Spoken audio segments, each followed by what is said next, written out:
Assalamualaikum warahmatullahi wabarakatuh. Saya Salva Azara dengan NIM akhir 152 akan mempresentasikan perhitungan data survei konsumsi pangan individu dan kelompok menggunakan metode FFQ. Untuk latar belakangnya sendiri, survei konsumsi pangan penting dalam penelitian gizi masyarakat karena dapat menggambarkan pola makan individu maupun kelompok. Salah satu instrumen yang banyak digunakan adalah Food Frequency Questionnaire.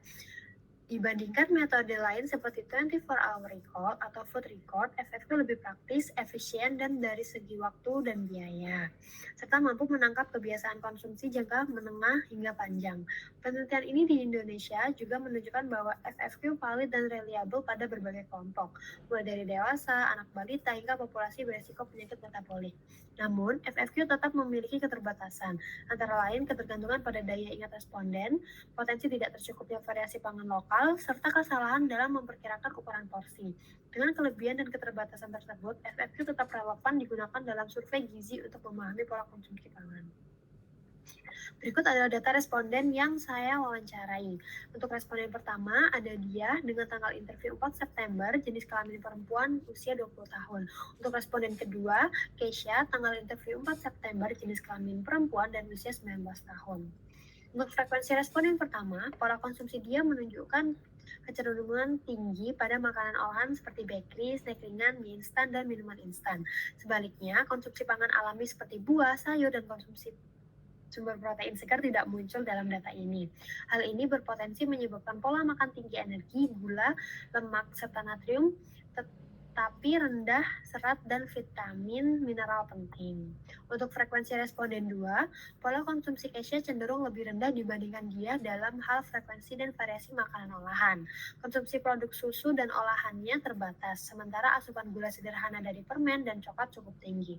Snack ringan dan makanan cepat saji ada dalam pola makannya, namun tidak dominan. Secara umum, pola konsumsi ini tetap menunjukkan kecenderungan pada makanan olahan modern, tetapi dengan intensitas yang lebih rendah. Selanjutnya adalah diagram hasil FFQ kelompok. Berdasarkan diagram batang, terlihat bahwa sebagian besar kelompok pangan hanya dikonsumsi dalam frekuensi jarang, dengan kelompok konsumsi lebih condong ke kategori bulanan hingga mingguan rendah. Pangan yang menonjol dengan frekuensi relatif tinggi adalah permen, coklat, snack ringan, dan mie instan. Sementara itu, produk susu seperti susu bubuk, yogurt, maupun susu kental manis hampir tidak tercatat. Beberapa produk olahan lain seperti bakery, saus, atau bumbu instan, serta minuman manis kemasan muncul dalam data meskipun tidak dominan. Hal ini menggambarkan bahwa pola konsumsi responden lebih terfokus pada makanan praktis dan olahan, sedangkan pangan segar seperti sayur dan buah tidak tercatat sama sekali. Berikut adalah hasil dari pie chart FFQ kelompok. Untuk interpretasinya sendiri, berdasarkan di pie chart, terlihat bahwa sebagian besar kelompok pangan hanya dikonsumsi dalam frekuensi jarang, dengan pola konsumsi lebih condong ke kategori bulanan hingga mingguan rendah. Beberapa produk olahan seperti bakery, saus atau bumbu instan, serta minuman manis kemasan muncul dalam data meskipun tidak dominan. Hal ini menggambarkan bahwa pola konsumsi responden lebih terfokus pada makanan praktis dan olahan, sedangkan pangan segar seperti sayur dan buah tidak tercatat sama sekali.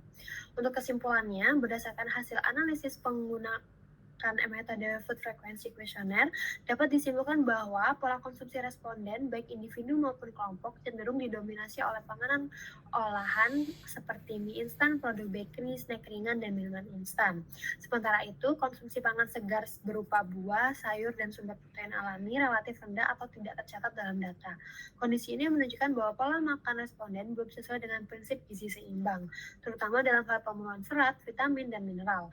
Tingginya konsumsi makanan tinggi gula, garam, dan lemak juga berpotensi meningkatkan risiko kesehatan di kemudian hari, seperti kelebihan berat badan, hipertensi, maupun gangguan metabolik. Sekian dari saya, terima kasih.